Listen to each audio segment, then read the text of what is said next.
Hi, we are talking to amazing people in construction and education about recruitment, training, and retention. Welcome to the Builders Table. I'm your host, Jennifer Wilkerson. I am really excited today. I have Betsy Conway here. She is the director of the Lowe Foundation, and she and I just got to know each other when we were at the American Association of Community Colleges, and I am so excited about the things you are doing, Betsy, so welcome.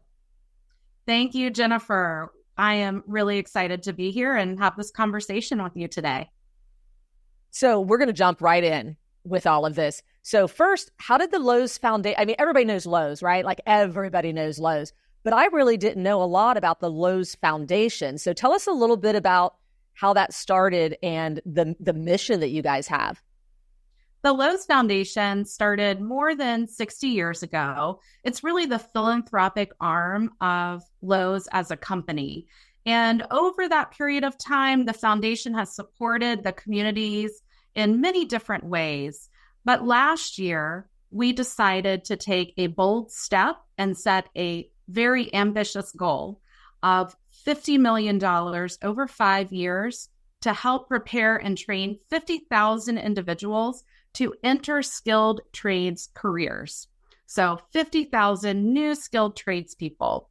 A lot of work has gone into identifying that as an opportunity for the foundation. But when the foundation stepped back and really looked at the needs that we hear from our providers, from employers, from organizations like NCCER, it made complete sense for us to come and try to make a lasting impact in this space. I'm so excited about this. I just think that's so important, especially here you're saying $50 million. So I just want to make sure everybody heard that. What an awesome commitment. And the fact that your goal is 50,000 new people into our industry. I mean, and what a great industry to be in, right? That's right. I mean, it is a fantastic industry with so much opportunity. There's opportunity for individuals to build their career, a lifelong career, to own their own business, and to be happy while they're doing it.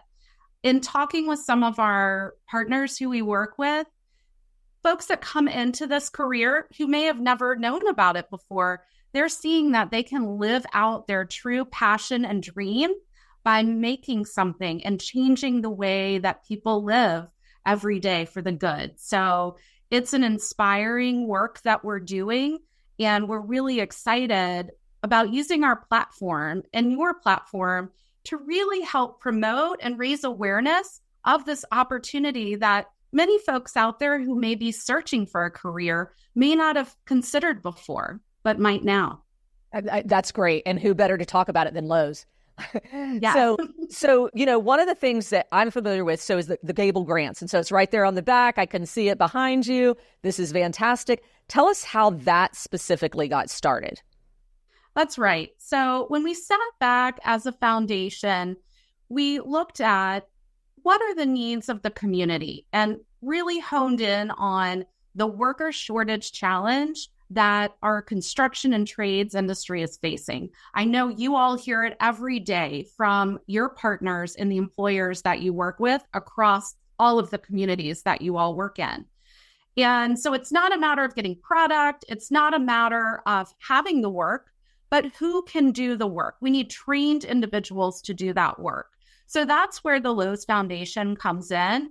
We're making strategic investments in community and technical colleges, in nonprofits, national nonprofits such as yourselves, NCCER, so happy to be a grant partner with us, as well as community-based organizations. So all three of these together really working to help recruit and train and place individuals into these well-paying, highly satisfying careers in the skilled trades.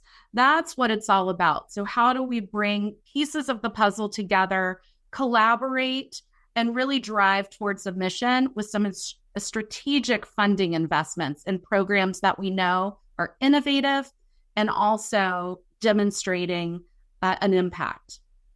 And that is so important. I love the fact that you're really focusing on community colleges, technical colleges, community nonprofits. I think this is so important.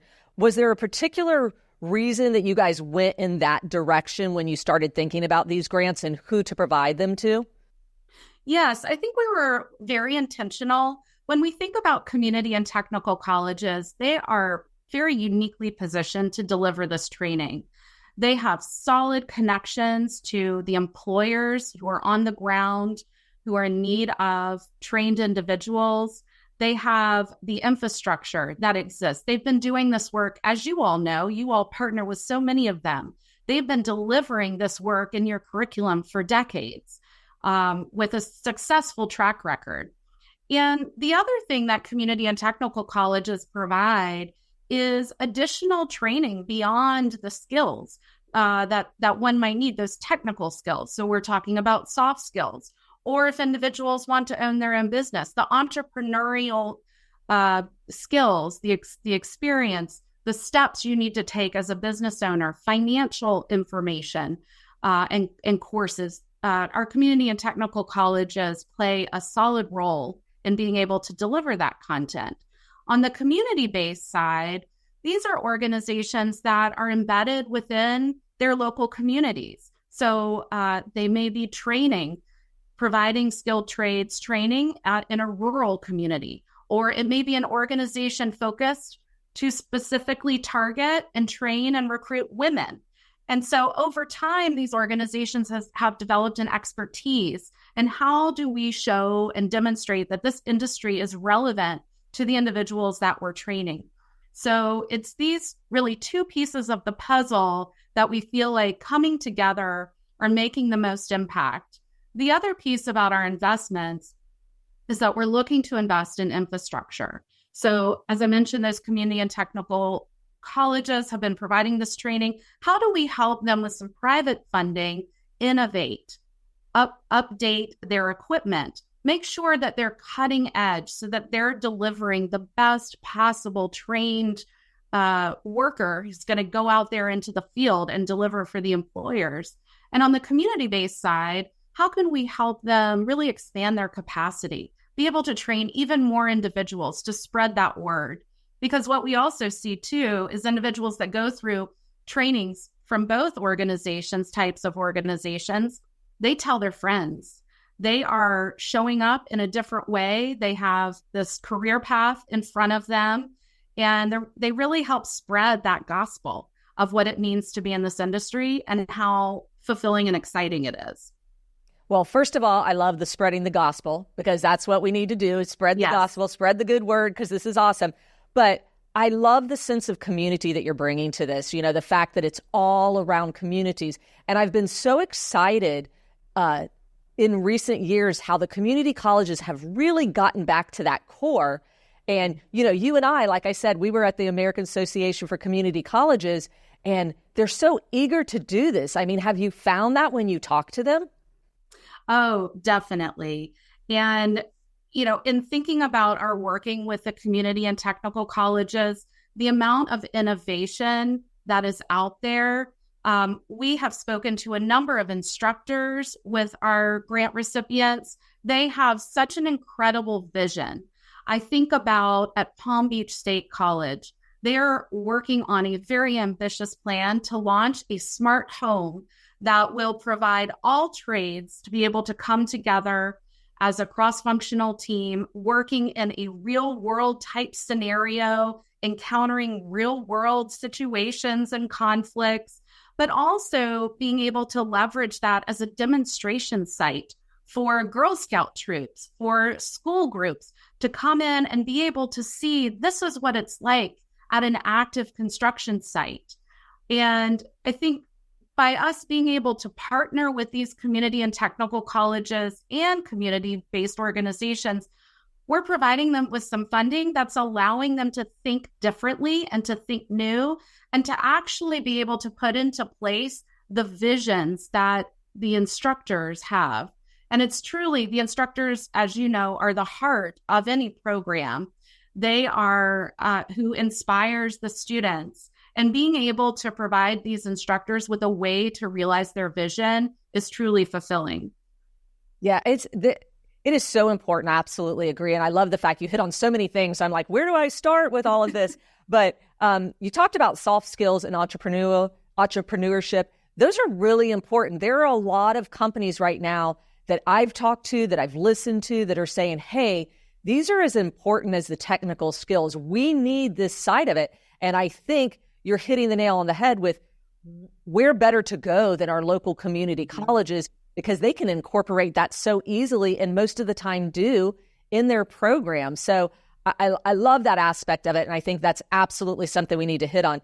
But you talking about Palm Beach College, it was so great to meet them and see how excited they were and what they were able to. They would not have been able to do this without your help moving forward. Like they had these ideas. And I think what you're saying is so true. Like there's these big ideas, but how do we get there and how do we do it? They started with what they have, but we know that our community colleges and our community-based organizations are really limited with the funds that they have.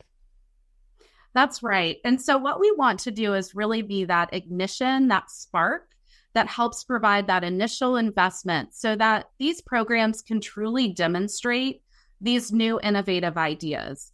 We have, for instance, Columbus Tech Community College, as well as Mississippi Gulf Coast Community College, who have both executed mobile units. Those mobile units now are going out and bringing the education and the training and certification to populations that have challenges with transportation, not being able to get to the main campus. So how can we, as we know, this labor shortage gap is enormous.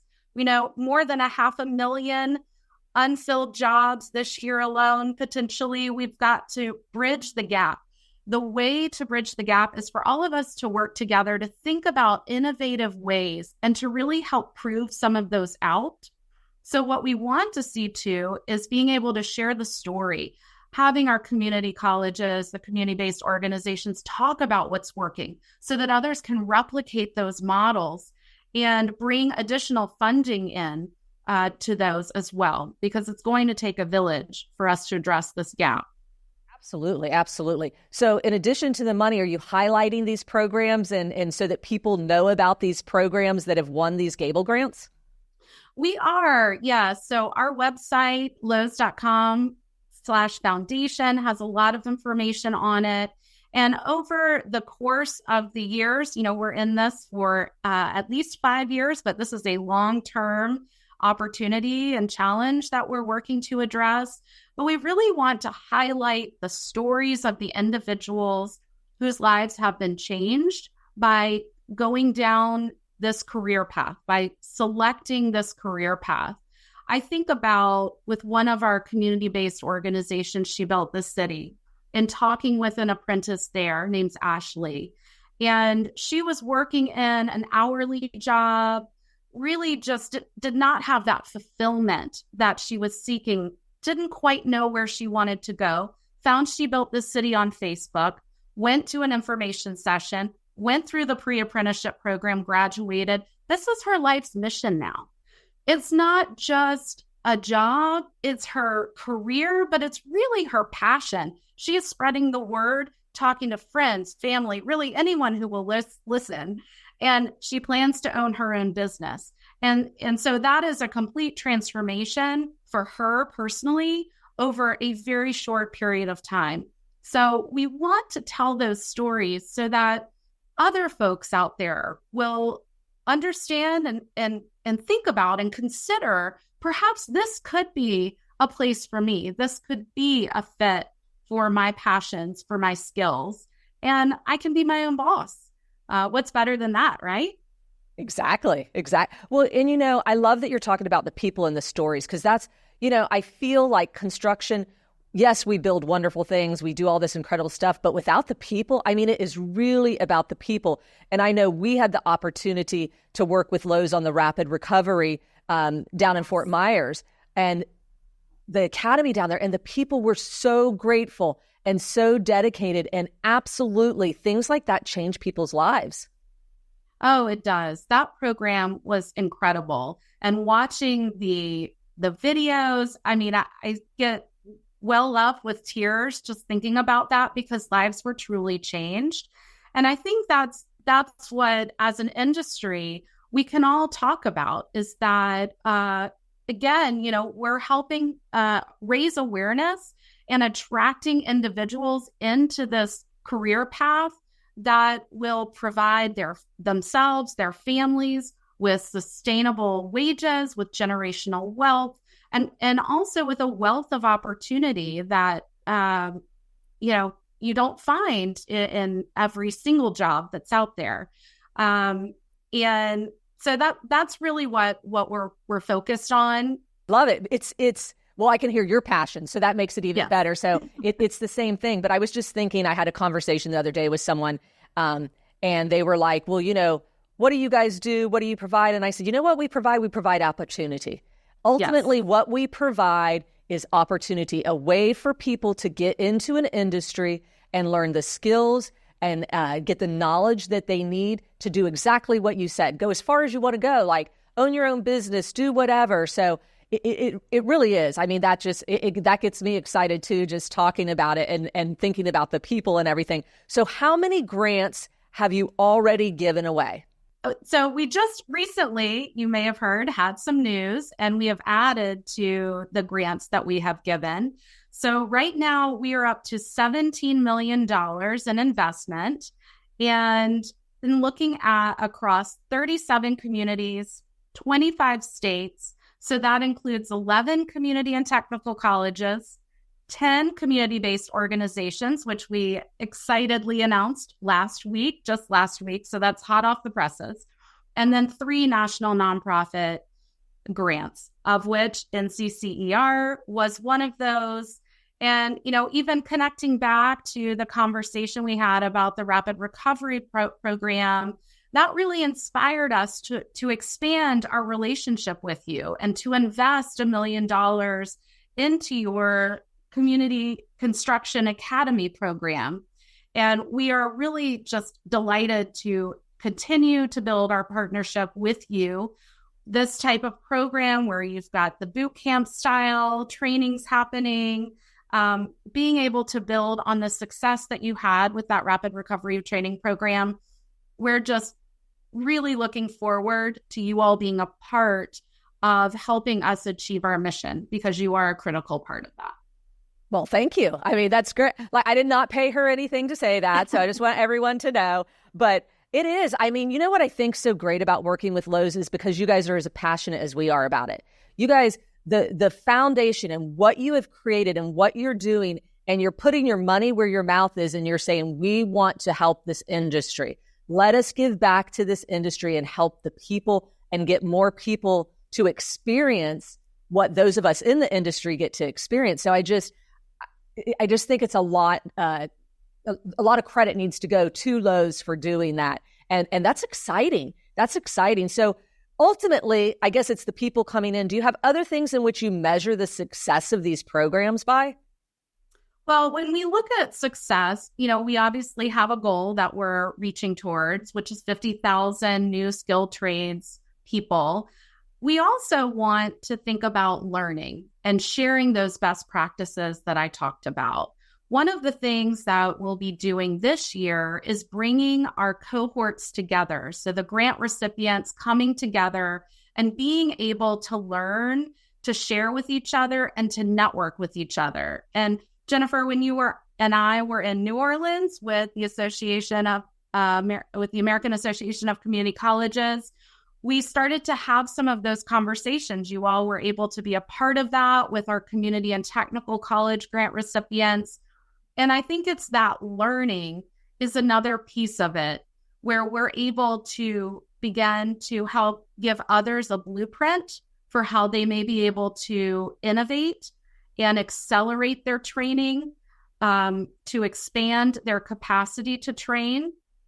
So and then of course the other piece is storytelling and being able to raise awareness of this career path, to break the stigma that surrounds it, the myths, demystify the career path, and really be able to just recruit more people into this pipeline by investing in these programs. So we're really looking at it from a number of different angles. where, yes, we are interested in the number of individuals impacted, but it's deeper than that. How can we go deeper into communities? I'll also say a number of our grant recipients are located in rural communities, where this grant is not only impacting the community college or the community-based organization's ability to expand its programming and grow, but it's really an economic development lever for the entire region. So it's bringing that, bringing that leverage, bringing that funding into rural communities, which often have very limited options when it comes to investments like ours. That's so important, because I think, those are the people that we want to bring into it. Like, we want them to know about it. And I love earlier when you were talking about the one college that even had the mobile units. It's about getting out there. And I think that's what you guys are really doing, is you're getting out there, getting the information out there, which is what I love. I love the idea of cohorts. I love the idea. I loved at AACC bringing the people together, because it causes such a great, not only camaraderie, but it causes new ideas, right? Like new things. I know when I was talking to the gentleman from Palm Beach College, we were talking just in a little conversation. We said, "Oh, you know what else you could do?" And it's right. Like so exciting. They were ready to modify the plans right there on site. Yep. Absolutely. So it sounds like you guys have some pretty hefty goals for 2024 and coming up, and everything that you're expanding and what you're doing. So is there anything particular that you're like really looking forward to in 2024? Well, I think in 2024 and this year, just a few days ago, we publicly announced 10 of our community-based organizations, as I mentioned. So now we're in full swing with those 10 organizations. And we'll also be really formalizing, bringing together the two cohorts in this learning community. And that is what's so energizing about this year, is thinking about really developing out the relationship that we have with each one of our grant partners. And we're also starting the cycles all over again. So we're currently open for community and technical college grant applications. That opened March 1st. It will close on the 31st of March of this year. Okay, so there's a small, so I want to make sure we say That's that. right. So that window Yes. in there is the month of March. So That's right. We're already into it. We're already halfway open through this. So we need to make sure that people hear that loud and clear. This is your opportunity to apply. That's right. For our community and technical colleges. In August, we will be open for the month for community-based organizations. So we are in full swing with bringing the second cohorts into the program, while simultaneously making sure that we are engaging with our current grant recipients, because our grants are not just a one and done. We are working with organizations for 2 years. So they're 2-year grants. We want that long-term relationship. And we want to also be able to make that significant investment. So our grants range between $100,000 and $1 million over those 2 years. So what's exciting about it now is that, especially for our community and technical colleges, those grants were awarded back in July of last year. So they've had a good 8 months or so of really being able to put the dollars to work. And so now is when we see the stories roll in. We see the mobile unit that's fully activated, that's going out there. We see classrooms that have been reimagined, and students coming in and using the new tools and the new curriculum. So it's very exciting. It's like a little plant that you plant a seed, and now it's starting to really grow and bear the fruit. And that's what I'm looking forward to most in this year of 2024, is seeing the progression of our grant partners and the things that they're able to achieve. That is exciting. I mean, I can't even imagine what's next, just from some of the things that I've already heard about the programs. But so people that are thinking about, like, we should apply for this, we need to get involved. Obviously, innovation is something that Lowe's is looking for. What are some of the other things that you guys are looking for in these applicants? Yeah, I think, right now we're in our community and technical college cycle. in thinking about that, because I know you and your partners work so closely with those types of organizations, but we're really looking for opportunities where we can invest in infrastructure, which can take a broad, it can be a broad array of things. That may be, we need additional instructors. We need to modify and update our curriculum, or we need to shorten our curriculum. It could be credit or non-credit programs. It could be upfitting labs, new equipment, or bringing in new programs. At Ivy Tech Community College in Indiana, they have established new non-credit programs for HVAC based on the demand within the state that they have for those jobs, for those careers. So, what is a way that we can partner with you? We can make that investment and help you impact the largest amount of students possible. So our program is not funding scholarships, but rather we want to fund the infrastructure that after year 1, year 2 is still there. It's still going to be generating impact. Like we think about those mobile units. Where does the innovation need to go? What is on the wish list? And then when it comes to the community-based nonprofit organizations, how can our funds help you grow and expand your programs? So we're thinking about organizations that we're currently working with, like Chicago Women in Trades. They're expanding their program. Or Florida Trade Academy, which focuses on second chances. Again, they're in an expansion mode. So we're looking for organizations who have looked at their model, keep improving, and now they're ready to exponentially grow and bring that on through, be able to bring that on through our investments. Exciting. I mean, and that's the thing, like you get to a certain point and you need that extra help to get there. So I love the fact that you guys allow some flexibility in there of being able, like you said, for the schools, use it for building up your curriculum, use it for your instructors. God knows everybody needs instructors right now. So just to know that they can think about that. So when they're thinking about applying for these grants, the process, is it a long process? Like how many applications do you expect to get and how long does that take? So we have tried to streamline our process and how it will work is we typically have a month where we are accepting applications. And then internally, we take about 2 to 3 months to go through an evaluation process. One of the things that we do is we narrow it down to a small group of finalists and we meet with them one-on-one, members of the foundation board and the foundation team. We want to be able to hear from the applicant. It's an opportunity for them to bring the program to life. There's what's written on the paper, but then there's how it comes to life. And so that really helps give us a deep understanding of the ask, of the request, how the dollars would be used. And it also sets us up for a really wonderful start to the relationship. So we would anticipate announcing the community and technical college grants in the July timeframe and getting the funds into the organization selected into their hands because we want them to put that money to good use as soon as possible. I love that because it's not a real lengthy, and I love the fact that you're also meeting with the people. So like you said, the story can come to life because you can read about it all day long, what they're trying to do or what they've already done.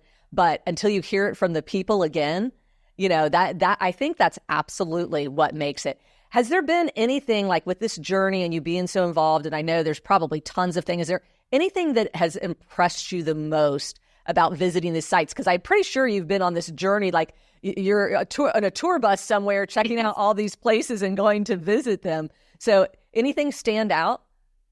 So I'll share when we were in Flagstaff, Arizona, we visited Coconino Community College. And that community college is doing such incredible work. There were a number of things that impressed us from the grant application, and they were awarded a grant from the Lowe's Foundation. But when we got on site, every turn we took on the tour were more and more innovative approaches that they were using. Through their construction trades program, they have set up a number of real world opportunities. So they were sharing with us, we were standing in a kind of like a health sciences suite of their building. And they said, we took the students, we broke them into groups. They had to compete through an RFP for this process. We pretended we were the clients, and they identified the lead company, right, student group to lead the project. Then the other groups were kind of subs and contractors. And they were telling us that just that day, the students were going to come in and get some scope change. So, that is happening as well, saving the college money, because they're able to help the students, provide the students with that real world experience. So it's just, really to us, it demonstrated the value of being there on site, because they're sort of what can be conveyed in, a conversation, a grant application, but then there are so many layers to the onion about the great work and the truly innovative, work that's happening at the ground level, that's driven really, as I mentioned before, by these instructors who have been in industry. They're working with students every day, and they really have an understanding and vision for how they can get the students the experience they need, the real world, and sort of test the student out, right? How are you going to react to this real world situation? At Palm Beach as well, they joke about how the instructor wanted to put porta-johns with the smart home because he really wants it to be real life. They're going to have real restrooms over there for everyone. But it's that kind of passion and enthusiasm, I think, that shines through, is how do we make it authentic and help the students understand what it's going to be like for them when they get out into the real world. Love that there's programs doing that. I mean, I think that's so impressive, and that's something that contractors and potential employers of these people hear, that they really are trying to make it as close to an actual project site and a process as possible. So programs like that, absolutely, kudos to them for doing that. One thing I didn't ask you early on that we probably need to establish too, so only construction trades programs, like, as far as your focus there for giving out the Gable grants, how far does that go? Like, can you just talk a little bit about that? The Lowe's Foundation's focus for the Gable Grants program is in 5 key trade areas. So construction and carpentry, which can encompass a lot, appliance repair, HVAC, electrical, and plumbing. So there are a number of other trades. We're trying to stay laser focused, just as we are with the population that we're serving. So we think about the adult population. We're working with community and technical colleges. We're working with community-based organizations. It's all designed really so that we can quickly as possible, meet that impact number. We know there's this critical worker shortage.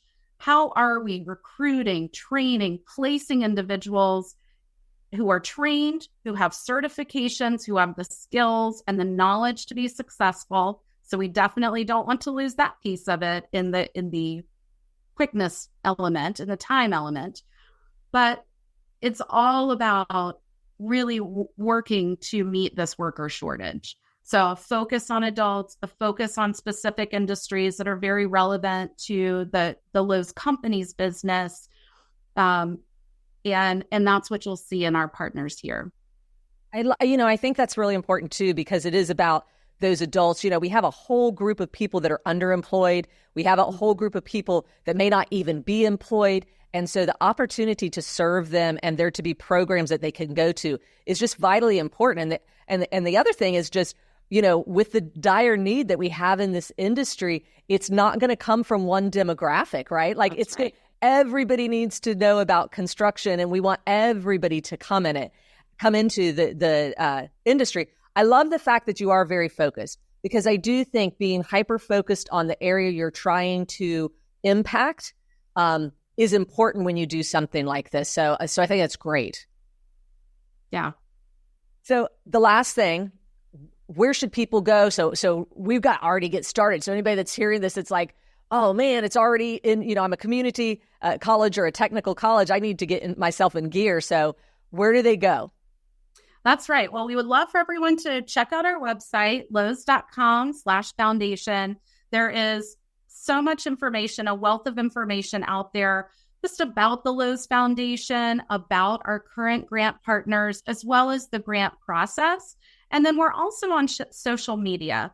We're on Facebook, X, as well as LinkedIn. And we really encourage everyone to engage with us on social media. We're sharing information about our partners, information about NCCER, important statistical information about what's going on with the industry. We also have a campaign called Skilled Voices, where we're really trying to lift up and recognize instructors and students and alumni who are out there really representing the skilled trades to help everyone understand or tell the story of this incredible career that is just waiting for folks to join into. The opportunities there, absolutely. Well, I hate that we're already at the end. I'm so excited about what you guys are doing. I want everybody to go and check it out because I guarantee you there's some people listening. This is the first time they heard about it. So we've got March for community and technical colleges, and we've got August for nonprofit community-based programs. And Lowe's is stepping up.